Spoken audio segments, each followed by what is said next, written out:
Olá, eu sou o Victor Fontana e esse é o seu Destaque ABC2, lugar da sua confiança para encontrar notícias e informação sobre fé, ciência e o diálogo entre essas duas coisas.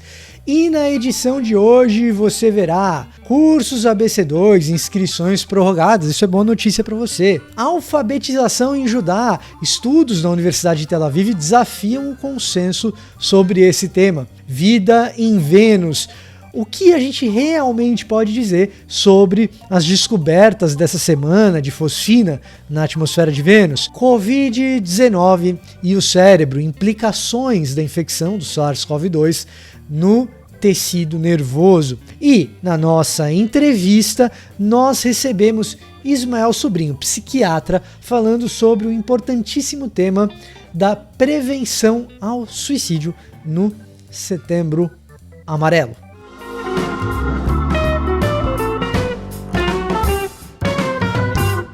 Então vamos começar o nosso destaque com notícia boa. O curso Tecnologia, Limites e Desafios, talvez você estivesse pensando que as inscrições estavam encerradas, mas elas foram prorrogadas até domingo. Então se você deseja fazer esse curso, que nós temos live aqui no canal falando sobre ele, nós temos entrevista no Destaque ABC2 com Fernando Paschini falando sobre ele também, você tinha vontade de fazer esse curso? Se não tem, tenha, é muito bom. Mas se você tinha e de repente achou que as inscrições tinham se encerrado, foram prorrogadas até o domingo, vale a pena fazer o curso. Além disso, nós temos o Seminário de Fé Cristã e Ciência, nós sempre temos esses seminários rolando, e entre os dias 29 de setembro e 1º de outubro, acontece a versão Rondonópolis do nosso Seminário de Fé Cristã e Ciência. Você confere essas coisas lá no nosso site, cristãosdaciencia.org.br, e embora seja para a região de Rondonópolis, é aberto para todo o Brasil. É 100% online, você não precisa ir até Rondonópolis para participar. E os temas tratados são muito interessantes. São 3 temas importantes para a vida cristã. 4 visões cristãs da origem da vida. Quais são essas 4 visões cristãs da origem da vida? Introdução à teologia natural e o desafio missional do intelectual cristão. Tudo isso no Seminário de Fé e Ciência entre os dias 29 e 1º de outubro, que é 100% online, e para quem precisa de certificado, tem também uma certificação de participação. Estudos arqueológicos da Universidade de Tel Aviv desafiam o consenso e tentam mostrar que a alfabetização era muito mais popular no Reino de Judá do que a gente está acostumado a pensar. O consenso entre historiadores e estudiosos do período bíblico de maneira geral, em especial os estudiosos do Antigo Testamento, da Idade do Ferro II, Reino de Israel, Reino de Judá, é de que a alfabetização era algo restrito às elites. Pois bem, esse estudo na última semana da Universidade de Tel Aviv procura mostrar que pelo menos durante um período, ali por volta dos anos 600, 500 a.C., houve uma popularização da alfabetização e do acesso a documentos escritos por parte da população do que hoje nós conhecemos como Reino do Sul, Reino de Judá. Esse estudo ele envolve uma série de inscrições em materiais antigos, sobretudo materiais antigos de vasos e potes, que é muito do que a gente encontra em sítio arqueológico, e utilizou essas inscrições de potes para serem submetidas a algoritmos que traçam o estilo de grafia para identificar pessoas diferentes que teriam escrito naqueles vasos e potes. Então, uma bela intersecção entre estudos arqueológicos, pesquisas de grafia individual e algoritmos, desenvolvimento de software para que sejam identificados diferentes tipos de caligrafia. E ao fazer esse traço de quais seriam as caligrafias, a conclusão que se chegou é que existem muitos tipos diferentes de caligrafia, indicando uma multiplicidade de redatores. Redatores que, na verdade, são escultores, no caso dos vasos e dos potes encontrados em sítios arqueológicos. O que isso indicaria, portanto, essa multiplicidade, é que a alfabetização era muito mais ampla do que costuma se imaginar. A gente geralmente atribui a alfabetização às elites, aos membros da corte, aos membros de algum tipo de posto governamental, mas ao que parece, por esse estudo específico, é que em Judá isso era muito mais popularizado, pelo menos nesse período, entre os anos 600 e 500 anos de Cristo. Isso é especialmente interessante para quem pesquisa Bíblia e especialmente interessante para quem pesquisa interdisciplinaridade. Vai ficando cada vez mais difícil o processo de revisão por pares na medida em que um estudo como esse lança mão de muitas disciplinas ao mesmo tempo. Você tem, de um lado, arqueólogos que puramente vão trabalhar com material em sítio arqueológico. Em outro front, nós vamos ter ali pessoas especialistas em caligrafia. Em outro front, desenvolvedores de software que vão adaptar essas ideias desses especialistas para o que o algoritmo seria capaz de identificar ou detectar. Cada uma dessas etapas precisa passar pelos devidos escrutínios para que a gente chegue a conclusões se o estudo foi bem feito. Esse é um estudo bastante preliminar nesse sentido, mas que mostra algum tipo de desafio a um consenso bem estabelecido que nós temos. Então, uma bela notícia e um exemplo de como a multidisciplinaridade nos campos das ciências humanas acabam entrando um pouco e usando o ferramental de outras ciências também para que a gente avance no nosso conhecimento histórico. Vida em Vênus, será que é isso mesmo? Bom, a notícia dessa semana, e realmente muito importante, foi o fato de pesquisadores do MIT e da Universidade de Cardiff, em conjunto, encontrarem fosfina na atmosfera de Vênus. Isso mesmo, hidreto de fósforo, fosfina e não vida. Fique bem claro isso. Encontraram fosfina, esses pesquisadores, em um pedaço da atmosfera de Vênus por meio de ondas de rádio. Eles são capazes de identificar a presença de hidreto de fósforo na atmosfera, foram capazes de identificar pela primeira vez. É uma substância presente em outros planetas e presente, é claro, aqui na Terra também, e que pode ser produzido de maneira biótica e abiótica. Portanto, essa fosfina, o hidreto de fósforo, ele pode ser produzido a partir de organismos vivos ou também não, de reações químicas de outro tipo de origem, como acontece em alguns planetas que não o planeta Terra.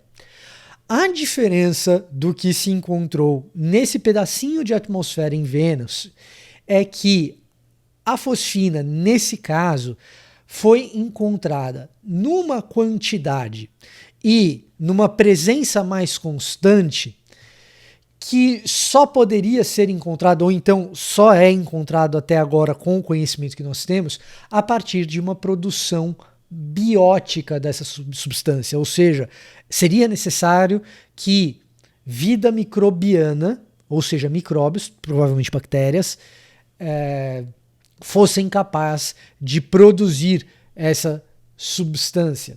O problema é que nós não temos confirmação da existência de tais bactérias em Vênus, nós só temos a confirmação da existência da fosfina, do hidreto de fósforo, e que pode ser produzido por reações químicas abióticas, talvez não nessa quantidade, ou uma outra hipótese é que alguma reação química diferente daquelas que nós conhecemos esteja produzindo hidreto de fósforo dessa maneira. Na divulgação desse estudo na Nature, a gente precisa saber que esse estudo primeiro foi vazado e depois divulgado na Nature. Na divulgação desse estudo, os próprios pesquisadores fizeram questão de enfatizar que não encontraram vida em Vênus e nem sequer dá para falar, ou sequer dá para falar, em indício de vida. Na verdade, a gente teria que falar de possível indício de vida, já que dentro daquilo que a gente conhece hoje, fosfina nesses níveis e com presença constante na atmosfera, nós só conhecemos isso produzido por micro-organismos, o que também é muito diferente de vida inteligente, como alguns querem ventilar ou veicular. Então, talvez, pode ser que haja indícios de que existe vida microbiana numa pequena parcela da atmosfera de Vênus, o que vai certamente incentivar novas missões para Vênus, já existem algumas, mas novas missões para Vênus por parte das agências espaciais. Covid-19 e complicações no sistema nervoso. Está confirmado, foi comprovado agora que, de fato, o SARS-CoV-2, o vírus que provoca a Covid-19, é capaz de infectar células nervosas, inclusive trazendo implicações para o cérebro. Isso foi descoberto essa semana, confirmado, já que se suspeitava há algum tempo de que isso era possível, e agora nós sabemos mais ou menos como isso acontece, graças a pesquisadores da Universidade de San Diego, na Califórnia, que mostraram que, de fato, o tecido nervoso é afetado pelo SARS-CoV-2. O que nós não sabemos ainda é a extensão dessa infecção, quanto isso é grave, quais são os sintomas provocados por isso, embora tudo indica que não sejam sintomas simples, como nós já dissemos em edições anteriores do Destaque ABC2, alguns desses sintomas persistem mesmo depois da recuperação dos pacientes. É natural que isso provoque alguma ansiedade, é natural que o desconhecido provoque em nós algum tipo de receio ou de medo. Entretanto, por enquanto, não existe motivo para alarme. E já que a gente está falando de ansiedade e algum receio, nós estamos no Setembro Amarelo, mês de prevenção ao suicídio, que está intimamente relacionado a questões de doenças psicopatológicas. E para conversar com a gente sobre o assunto prevenção, como lidar com pessoas que dão sinais de pensamentos suicidas, nós trouxemos o psiquiatra Ismael Sobrinho para conversar com a gente. Então fique conosco e com o Ismael na nossa entrevista.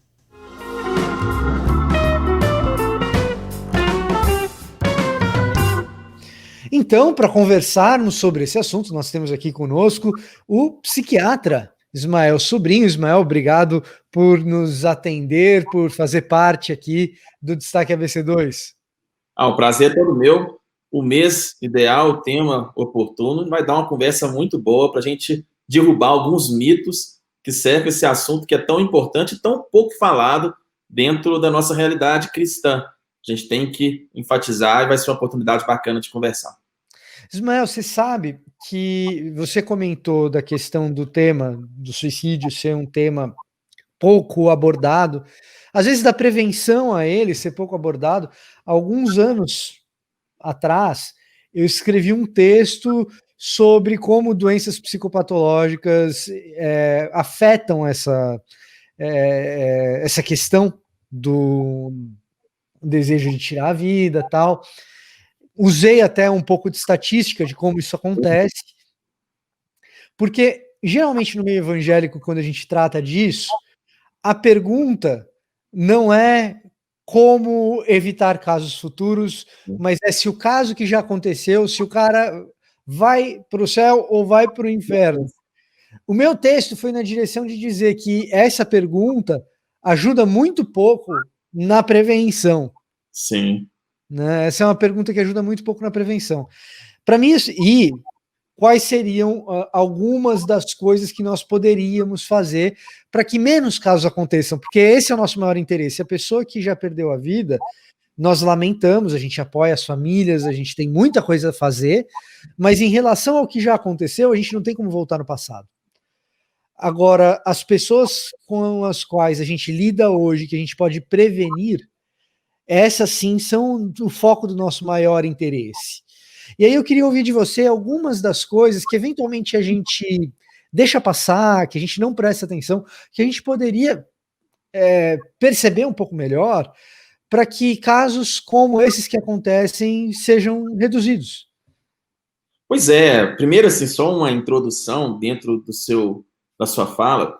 A Lifeway, ela é um instituto de pesquisas americano, fez uma pesquisa há uns anos atrás, e eles viram que apenas 3% dos pastores e líderes cristãos nos Estados Unidos falam assim rotineiramente na semana sobre saúde emocional. 2/3, 66%, falam raramente no ano sobre esses assuntos. Ou seja, onde nos Estados Unidos, que os pastores têm, em média, uma formação melhor, se fala muito pouco. Se nós formos para a realidade do Brasil, isso é um processo ainda mais grave, porque nós temos hoje as doenças psiquiátricas, já são as doenças mais incapacitantes no mundo, elas são as doenças que mais levam à falta ao trabalho, e elas trazem umas repercussões secundárias que são absurdas, em termos de qualidade de vida, em termos de relacionamento e em termos da percepção da espiritualidade. Porque alguém doente emocionalmente, aquilo vai afetar muito também a espiritualidade do sujeito e a vivência da fé ao longo da vida.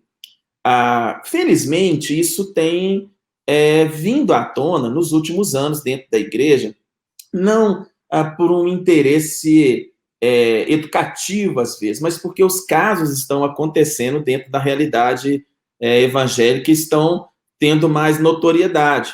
As redes sociais, elas, em alguns momentos, elas mostram casos de pastores, de líderes que suicidaram, e isso provoca um debate dentro da igreja.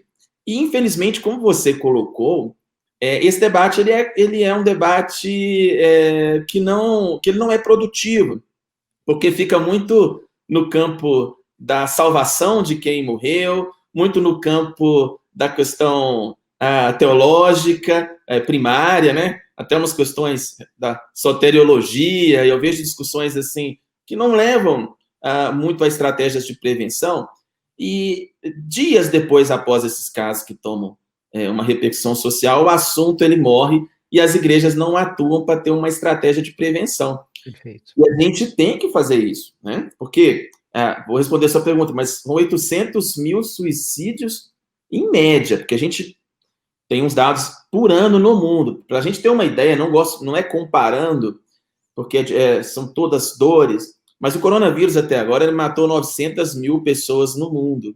É como se nós tivéssemos uma pandemia de transtornos, de doenças, de suicídios no mundo todos os anos. Sim. E apesar de termos uma redução do número de suicídios em várias regiões do mundo, uma das regiões que aumentou o número de suicídios foram as Américas. A América do Sul, nós tivemos um aumento do número de suicídios. O Brasil não é o campeão mundial, ele está longe, mas o Brasil é o quinto colocado de pessoas com diagnóstico de depressão em estudos populacionais, e ele é o primeiro em diagnóstico de transtornos de ansiedade.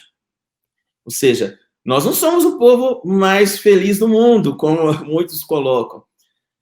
Considerando que a população evangélica ela está aí, talvez 40, 50 milhões de pessoas, a população cristã seja talvez a metade do país, se nós considerarmos os católicos, os praticantes e tudo, algumas pesquisas elas vêm colocando, até de internação por religião e hospitais psiquiátricos, que não há muita diferença proporcional à população entre a religião que as pessoas professam e o índice de internação psiquiátrica.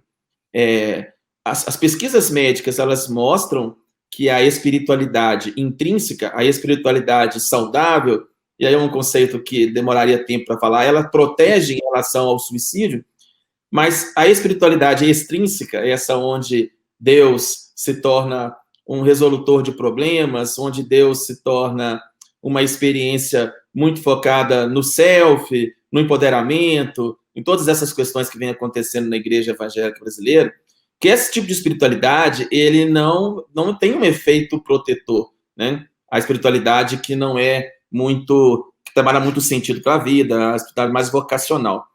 Então, nós evangélicos não estamos com esse poder todo que nós achamos, né? Nós não estamos tão imunes como nós pensamos.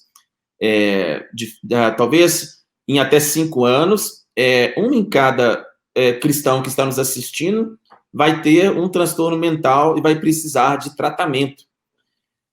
E aí as igrejas têm que começar a implantar programas e nós temos que começar a falar de maneira educativa sobre transtornos mentais. A igreja tem um papel muito interessante, Vitor. A igreja não precisa de criar...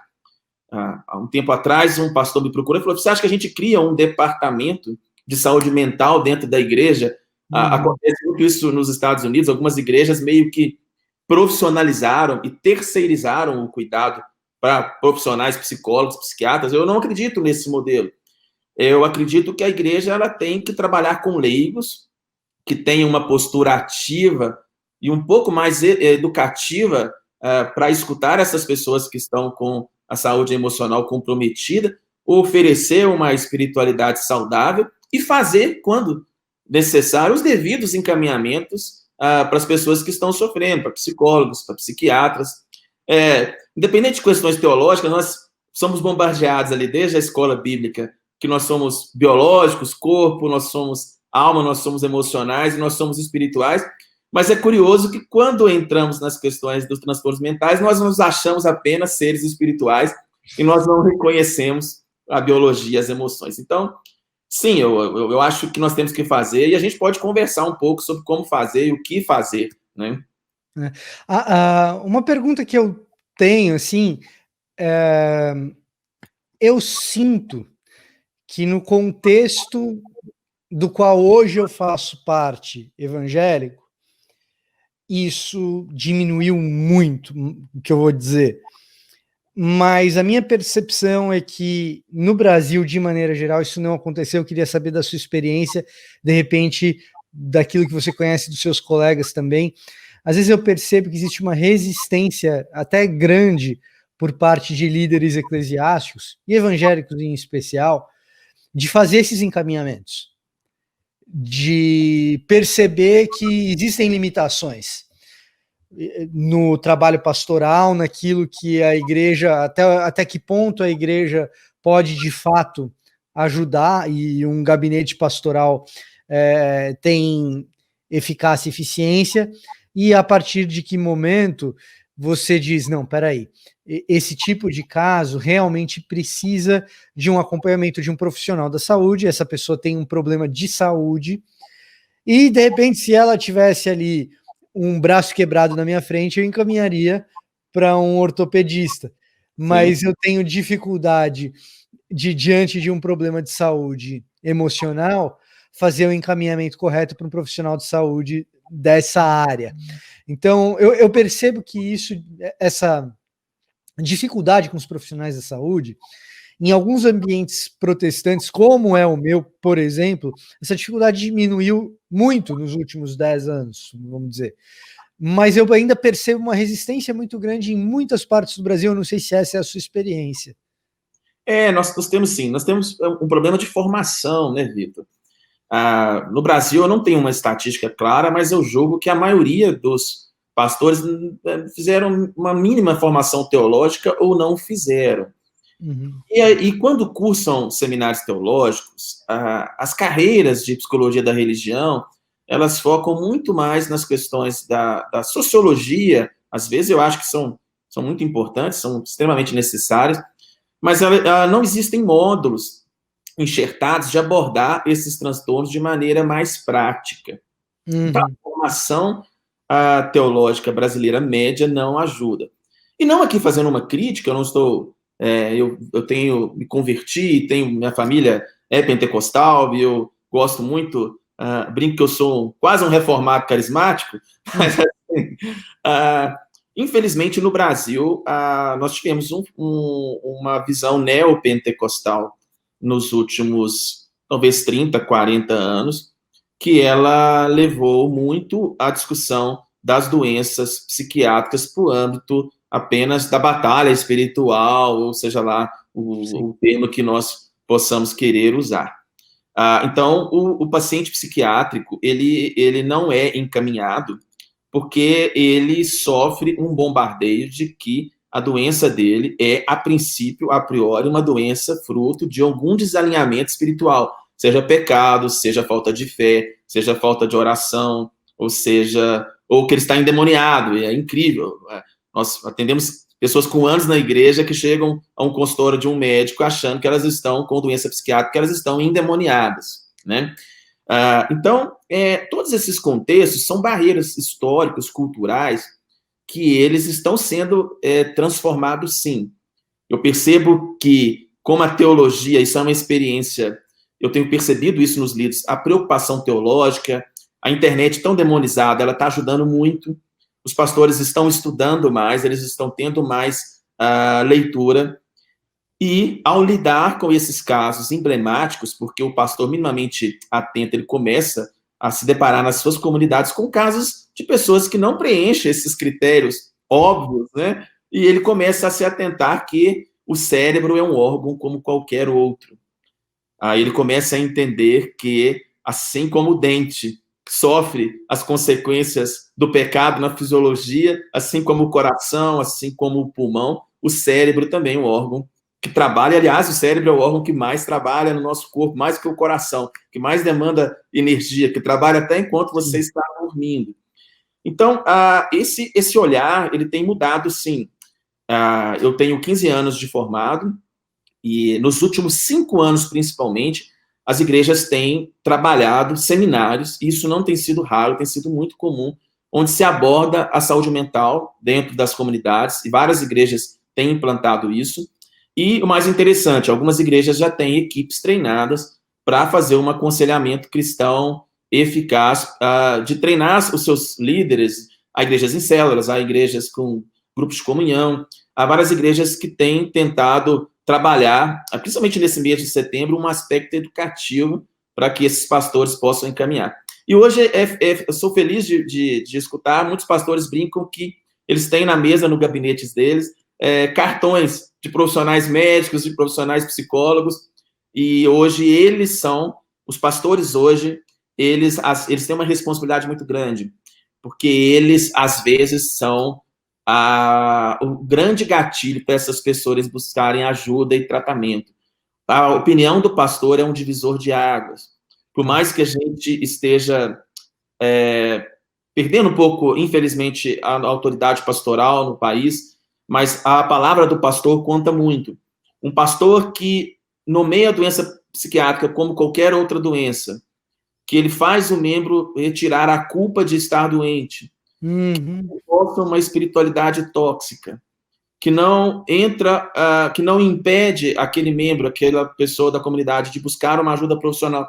Ele está salvando uma vida e ele está melhorando a qualidade do corpo de Cristo. Porque se nós tivermos pessoas doentes na comunidade emocionalmente, a comunidade cristã é uma comunidade orgânica, sistemática.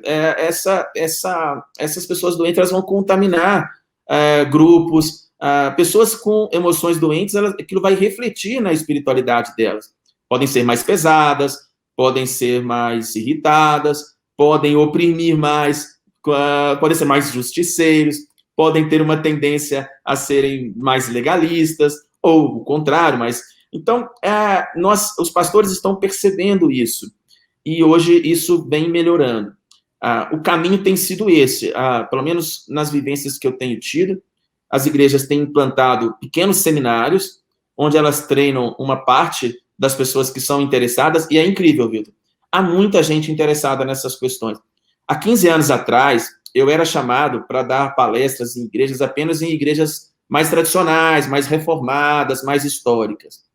Hoje é muito interessante, que são pentecostais e neopentecostais os que mais fazem convites para falarem dentro das suas comunidades. Eu tenho tido experiências legais que o simples fato, não precisa de ser conhecimentos complexos, mas o simples fato de você nomear que eles devem fazer um diagnóstico diferencial entre o que é espiritual e o que é biológico e emocional, aquilo já é um divisor de águas para muitas comunidades, e os pastores passam a replicar aquilo no púlpito. Coisas fazem os pastores mudarem. A educação e um caso próximo. Às vezes eles não mudam pela educação, mas às vezes o filho adoece, um membro muito querido adoece, e ele vê a melhora dessa pessoa buscar uma ajuda médica, psicológica, e ele abre a cabeça e fala, olha, fulano já tinha feito 30 sessões de libertação, e ela está bem e melhorando. Então, a gente tem um caminho, mas vem melhorando muito, muito mesmo. E é importante e animador saber disso, Ismael, principalmente porque o líder comunitário, seja ele um pastor ou seja ele um diácono, mas aquela pessoa que exerce um papel de confiança frente à comunidade local, e às vezes até mesmo não religiosa, né? Um líder comunitário que exerce um papel de liderança frente a uma comunidade local, ele tem uma posição muito privilegiada para identificar esses casos, né? Para perceber esses casos, porque o profissional de saúde ele não está no campo o tempo todo pescando pessoas com problemas e falando, aquele cara ali eu preciso conversar, aquele outro eu preciso conversar. Entretanto, o profissional que exerce algum tipo de influência comunitária, ele sim está ali na ponta, lidando com muita gente e está numa posição privilegiada, tanto do ponto de vista dessa autoridade, mas também na capacidade de perceber, talvez de ser a primeira pessoa a ser esse elo entre alguém, um indivíduo adoecido, e os mecanismos que a saúde pública ou a saúde privada podem fornecer para que esse indivíduo tenha um bem-estar melhor ou mesmo evite algo grave como um suicídio ou outras consequências ruins, terríveis que doenças psicopatológicas podem trazer.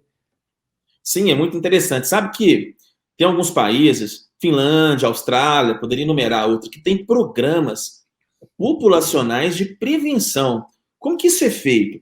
Eles treinam professores, treinam pais, para identificar, por exemplo, sintomas que possam indicar uma doença psiquiátrica antes dela se agravar. Por exemplo, nós sabemos que doenças como a esquizofrenia, que em geral elas aparecem entre 18 e 30 anos de idade, no período ali um pouco anterior, 5, 6 anos antes, esses jovens começam a apresentar algumas alterações como retraimento social, como perda de produtividade cognitiva, de atenção.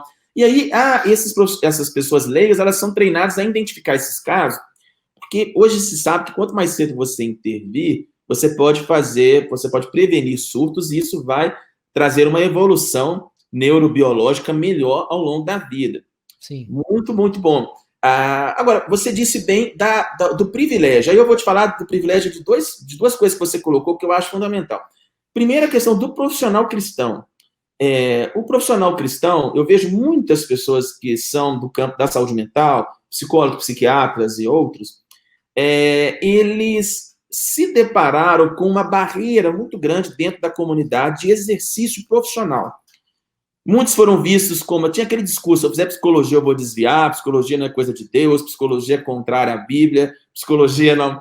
Então, apesar de todas as questões da cosmovisão cristã, da moralidade, tantas outras que nós temos sem embates e vamos ter e necessitamos ter, nunca as igrejas foram tão abertas para que os profissionais pudessem fazer programas de prevenção dentro das suas comunidades. Eu tenho vários amigos psicólogos que hoje são braços direitos de pastores, onde eles treinaram equipes com palestras, onde eles montaram grupos de prevenção, onde eles deram esse material educativo, que não é difícil, hoje é muito fácil, qualquer profissional de saúde mental sabe montar isso, e onde as pessoas são treinadas dentro de uma linguagem que seja compreensível para aquele cristão.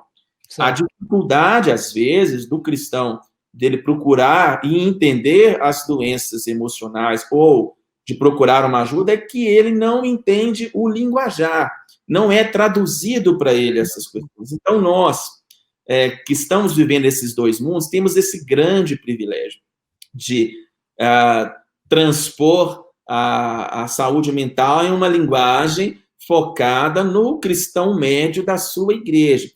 E isso é um ministério, é um serviço cristão, é uma vocação extremamente linda, é uma vocação com grande potencial de ajuda, e cuidar das emoções é algo extremamente espiritual, é um serviço cristão muito grande. Então, o profissional que é da saúde mental e está perdido, ele tem essa grande oportunidade, e eu me arrisco a dizer que a cada 100 líderes que você procurar querendo implantar algo parecido, 90 vão aceitar. Mesmo que ele aceite de boca para fora, mas ele sabe que aquilo é necessário e ele vai ver os resultados posteriormente.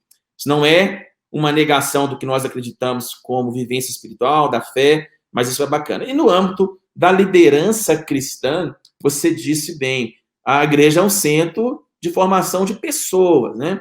Lógico que nós temos as nossas prioridades eclesiásticas quanto à evangelização, mas eu sempre brinco que nós estamos muito ruim de pós-venda, né? Nós não estamos fazendo muito o nosso discipulado, que passa por esse entendimento do que é a identidade cristã, de como é feita a estruturação psicológica, de quais são as respostas que a Bíblia dá, e que, quando a ciência ela fornece um fato, ela fornece um entendimento, nós temos que ver ali a sabedoria de Deus sendo revelada, e não termos uma postura de rechaçar um conhecimento ou considerá-lo como não espiritual ou como não possível de transformação dentro da comunidade. Então, estudar a neurociência de maneira simples, colocar conceitos básicos de saúde mental dentro de uma relação de comunidade, não vai atrapalhar a fé, não vai fazer com que as pessoas deixem de crer em crescimento espiritual. E aí o líder, como você disse, um pastor equilibrado, ele transforma a realidade do ambiente em que ele vive. Mas um pastor doente, um pastor abusador, ou um pastor que tem uma educação em saúde mental ainda cheia de preconceitos, ele é um catalisador de doenças. Ele promove um adoecimento coletivo. Ele, infelizmente, às vezes atrasa as pessoas de buscarem ajuda ao colocar que a busca pelo auxílio profissional é algo que possa significar falta de fé e outros processos seguidos. Então, eu acredito nessa igreja, sim, educativa, né? Nós temos essa... E a gente tem que se preparar, porque as estatísticas vêm mostrando isso, né? As estatísticas vêm mostrando que as coisas não estão melhorando. Eu brinco, às vezes, em palestras, que lá em 2 Timóteo 3, né, o apóstolo Paulo diz que nos últimos dias os homens serão, e ele vai enumerando o narcisismo do nosso tempo.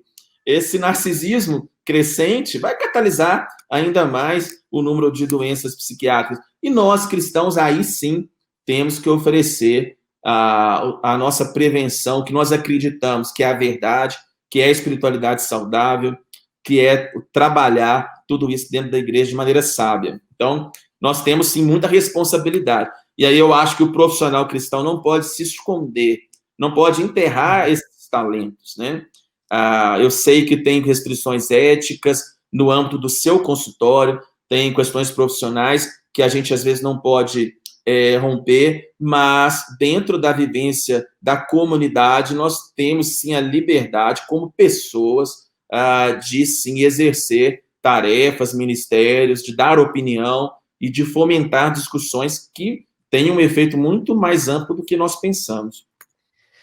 Ismael, eu fico contente de saber que existe um esforço didático de se fazer mais acessível esse tipo de informação, porque, novamente, a percepção que há muito tempo eu tenho, e não sou o único nisso, conversando com amigos de ministério, isso é algo também perceptível para eles, é que não apenas no ambiente evangélico, mas no ambiente popular de maneira geral, a distância que existe entre o imaginário popular a respeito das doenças psíquicas e aquelas informações técnicas de um DSM de 5ª edição, assim, um manual difícil, assim, de você, sem o preparo técnico, compreender como aqueles distúrbios funcionam, até mesmo o que são aqueles distúrbios, que dirá uma capacidade mínima de diagnóstico, né?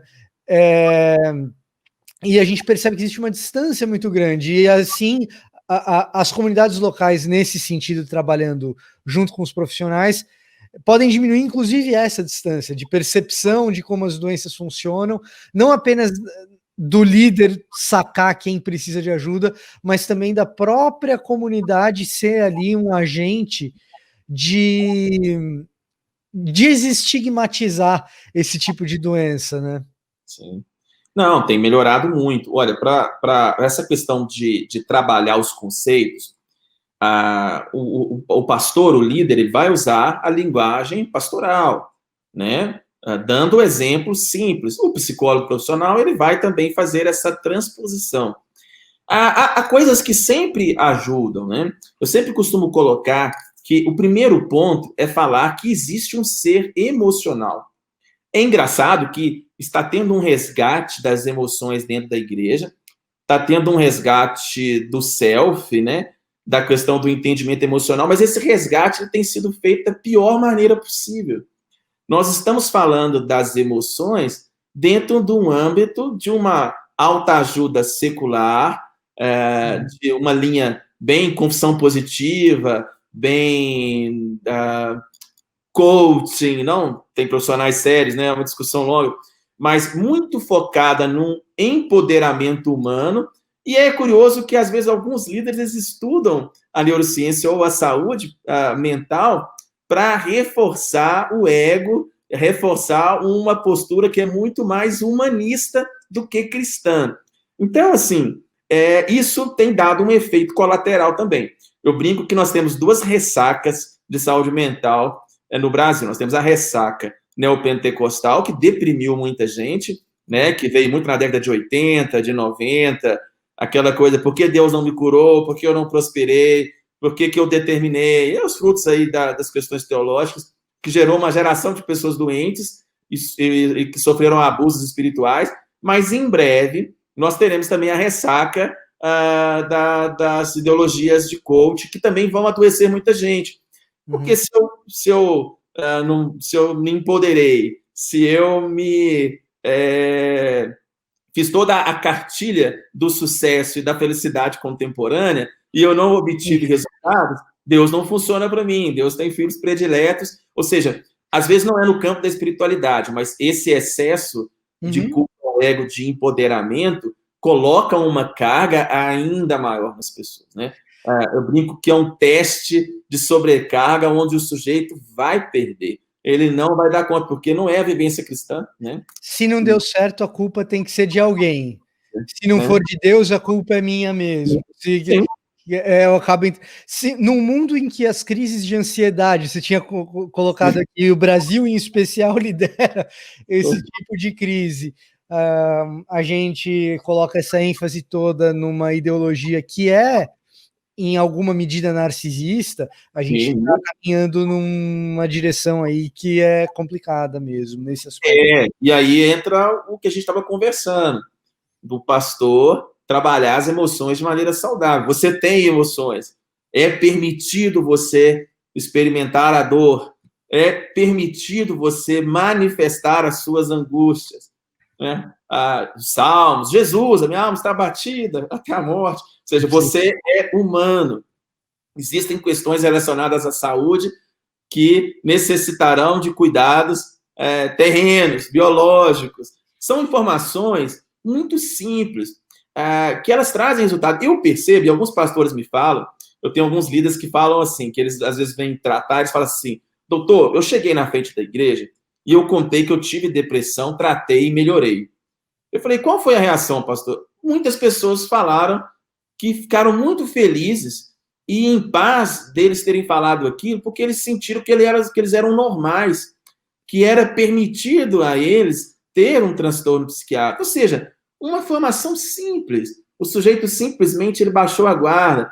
E aí, pregações que trabalham a questão das emoções dentro de um contexto cristão saudável e uma espiritualidade, né, que realmente glorifique ao Senhor e que tire um pouco o sujeito dessa ditadura do self, dessa ditadura humanista, que realmente coloque o Senhor, e aí, independente de questões teológicas, como o soberano sobre a vida delas, isso é extremamente terapêutico, né? Então, o líder, eu brinco, se ele não nos atrapalhar, ele já ajuda bastante. Tá certo. Ismael, última pergunta aqui para a gente encerrar a nossa entrevista. Para aquele parente ou familiar, ou de repente líder eclesiástico, que nota de repente assim, olha, tem um comportamento desse indivíduo que está saindo um pouco dos padrões, está parecendo que tem algum problema, não sei dizer exatamente o que é. quais seriam as orientações básicas assim que esse líder comunitário ou esse parente ele tem que saber sobre como proceder? Pois é, a gente tem uma série de questões para serem abordadas, mas a mais importante é fazer um encaminhamento para um profissional de saúde mental. Isso parece uma coisa meio óbvia, mas isso não vem ocorrendo. Então, primeiro, acolha sem ignorar a dor. Nós sabemos, por exemplo, que pessoas com suicídio, elas falam muito antes. E aí, muitas vezes, elas são abordadas como frases do tipo, quem fala não faz, se ela quisesse realmente fazer, ela ia lá e pulava. São mitos que cercam o suicídio.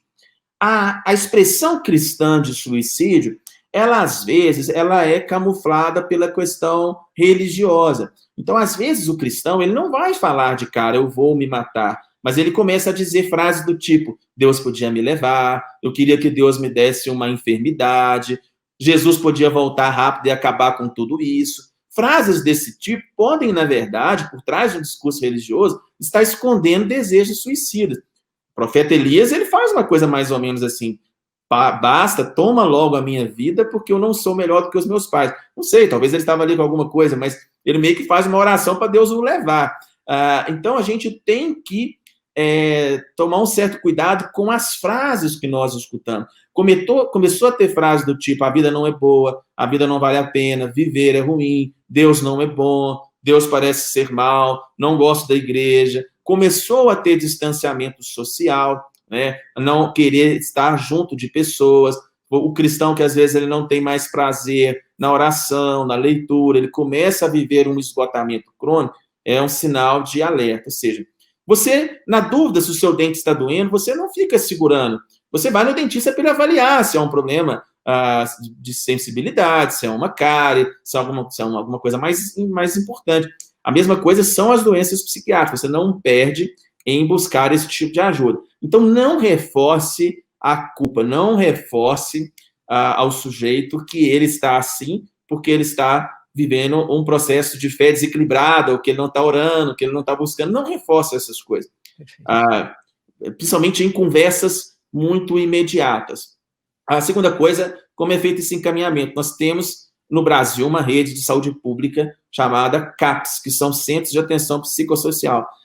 É ineficiente para muitas coisas, sim. Não que elas não sejam eficientes, mas elas não dão conta, em muitas cidades, da demanda. Mas, principalmente em grandes centros, esses sistemas funcionam muito bem. Então, em várias cidades, existe essa rede de saúde mental pública, onde as pessoas podem, à urgência para atendimento, buscar ajuda profissional. E na rede de convênios médicos ou na rede de saúde suplementar, vocês também têm profissionais psicólogos e psiquiatras que estão também disponíveis para atendimento.